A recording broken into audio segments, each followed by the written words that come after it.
It's TMNT time! Hello and welcome to another figure review. Today we're going to have a look at the Super7 Ultimates, TMNT Ultimates, Wave 2 Bebop figure. The big pig from the Foot Clan. We got another one of these nostalgic boxes, which have the nice slider, the nice old school TMNT logo, and also their own customized logo for every character, which much respect to that. So, what we gonna have a look at though is the figure itself. Has a nice window box, again the logo with the name on it, and kind of like the broken wall, reminiscent to the old school boxes. You do also have some bio in the back, the Foot Clan logo, and a little bit of graffiti going around. Super7 X Nickelodeon, but that's enough about the box. I want to have a look at the big boy inside.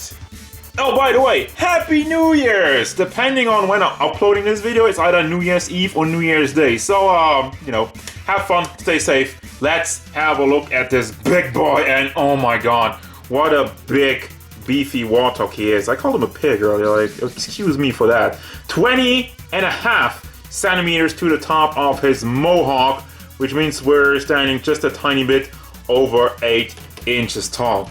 Oh my god, size comparisons. Jolter, NECA cartoon Bebop. Remember when Playmates was trying to make a collector's line? Lul. Yeah, that Bebop. The original Playmates Bebop. Also here he is with the rest of Wave 2. Only missing Mutant Man. Stay tuned for that review coming soon. And Darkseid. So I looked at this guy thinking, no way in hell is this the original figure. No way in hell did they just not add any more detail. But turns out, if you have a look at the original toy, there's a lot of detail in this one. They just didn't paint it. So, first the head sculpt. You have the pink on this one. You have a regular head sculpt, which is just brown. But this was how the original looked like. Obviously, mine, the pink is pretty much worn off for the most part. You still see some spots here and there. You got the teeth, the Bucky beaver tooth kind of sticking out over there, which is weird. The hair sculpt have just this kind of mohawk with the ponytail on it going out to the side. Detail in the back. And then, especially on the jacket, you have like the anarchy symbol on this one. The old one also already had that, it's just not painted. 2 buttons on this side of the jacket. One with like a skull and crossbones and whatever the hell this is. Same thing on this side. The shells have like a turtle skull and turtle claws hanging off. Weird thing enough, it's only on this side has both of them, but you only have one over there, which I don't know why they did that, but just a small detail, nothing really to get, you know, it's not like a complaint. Another thing is like you have battle damage on the shell, which I think even kind of tries to mimic it. Like there's a bit of a hole over there, there's a bit of a hole over there, has some scratches, and this shoulder pad looks actually different. They didn't really follow that one to the T, but that would be nitpicking. What is actually amazing, like surely all these clips here are new, right? Nope. Already on the old one, you can tell the clips are molded in. There's that, and the knee pad, the same thing. I looked at the knee pad and I was like, well, that wasn't on the old one. It is! It's just black plastic, so I don't see it. And for the shoes, got some more with that. It's just, wow. It actually is a great compliment to the old figure of how much detail that one had, and it's just not painted. Now with the new one, first and foremost, the paint job. Yes, as I said, you have this snout, which is pink. You have another head, which doesn't have that, but this is toy accurate to the original. Got some metallic in the shades and a nice vibrant blue, with some more metallic in the nose ring and the Bucky beaver tooth. I already mentioned those. Even like the ring, the mouth ring, you have that too. You have that too, the piercing. Piercing in the ear. There's also some shading in the mohawk. It seems to have a little bit of a different coloration of like a darker pink and like a more bright one. Then the jacket has some shading, some dirt effect, and also is textured. Like it looks like an actual jacket, not just a piece of plastic. And the zipper, bruh, paint job on it is pretty much 10 out of 10. You have even some black lines on there to really differentiate all the little pieces of the zipper, and it's very cleanly done, very nicely done. Turtle shell on both sides with the one claw, has some dry brushing over it to really make it look dirty, make it look even more gritty. Then you got the armband on this side with a light gray and a dark gray, and the chain, which is just molded. It isn't the real chain, which is a bit of a bummer, but then again, I remember the NECA one had a chain which immediately disconnected and I had trouble putting it on. So I rather have something that just stays in place if we're talking about it that way. Then you have the tail, which, is it just me or does it have a little bit of a different color than the rest of the body? Also, by the way, he's super ripped and the jacket can be folded back, but I'll have a closer look at that once we get to the articulation. You have the chain around the pants, which there's a little bit of an issue with that. The crotch piece is somewhat soft-ish plastic as such. It does have a little bit of a different tone to the rest of the legs, as you can tell. This one is shiny and the crotch piece isn't. Then all the clips in the pants are painted oh so well. And this is so small, like wow, I'm actually amazed by that. Such a great paint job. Also in the knee brace, looks very good, has some metallic in the metal parts over there, and down to the shoes, everything looking very, very nicely. Even like a little bit of a dirt effect on the lower parts of it. Looks pretty clean for the most part though. So yeah, overall, damn, what a paint. What a paint, I meant what a paint job, idiot. Now, also the articulation is actually pretty impressive. It is still somewhat disappointing, but let's get over it. The head is connected via a ball. The entire neck part is in there. So it looks super clean, and I didn't really expect to get that much out of it. So as such, I'm pretty happy with it. Does tilt side to side. Doesn't really go down, but up is nice. You can push it a little bit further, so you get some pretty good range out of that. For your shoulders, goes up all the way, has the big hinge over there, and as you can tell, the jacket and the shoulder pad move out of the way very nicely. Also rotates. No bicep swivel though. Why? Why? There's also some more bright shading actually on there and on the hand. I even forgot about that. Painted fingernails and a little bit of bright spots in some parts of the skin tones. They are a bit random, but I mean it's cool, it's appreciated.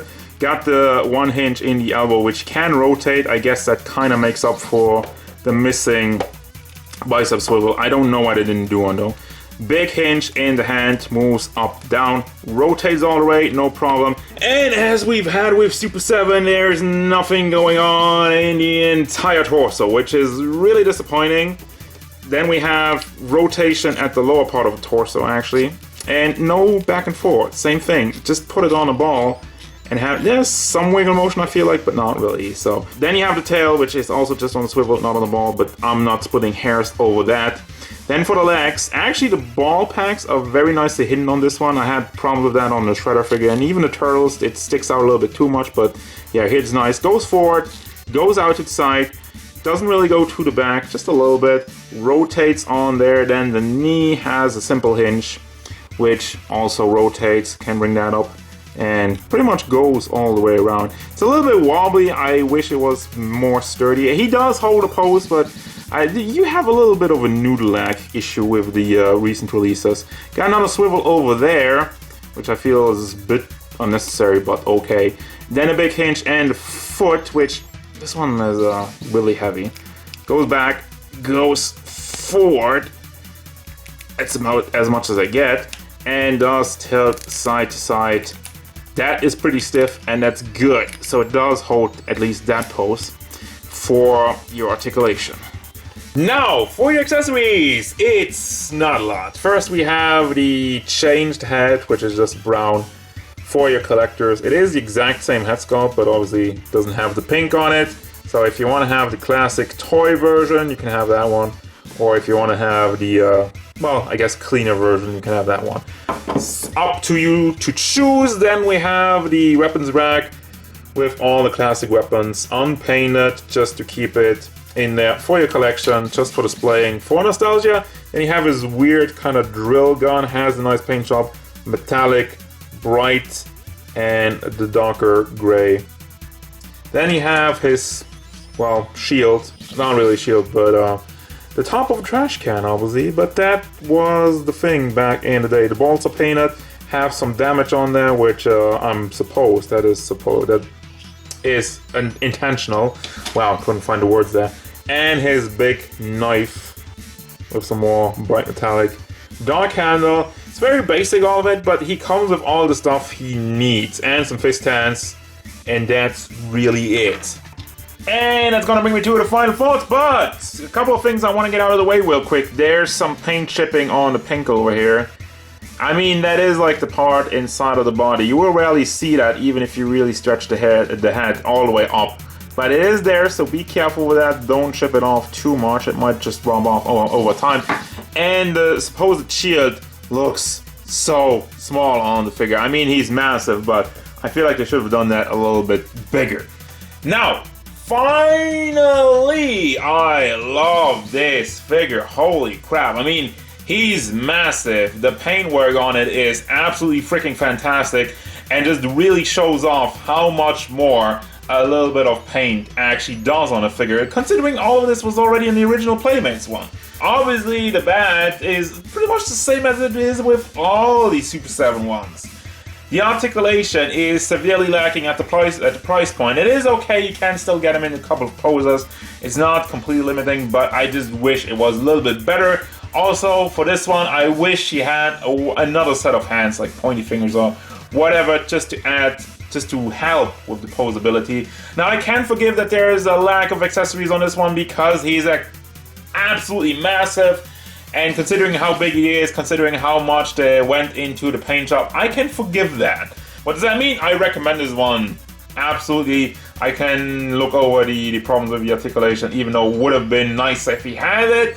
But it is what it is. The figure still looks massive, still looks amazing, and I love it. That's gonna do it, guys. As usual, thank you very much for watching. Don't forget, if you enjoyed this review, hit it up with a like and subscribe to the channel so you can stay tuned for more figure reviews, card game stuff, and whatever Bebop wants, like torso articulation, biceps swivels, articulation, better.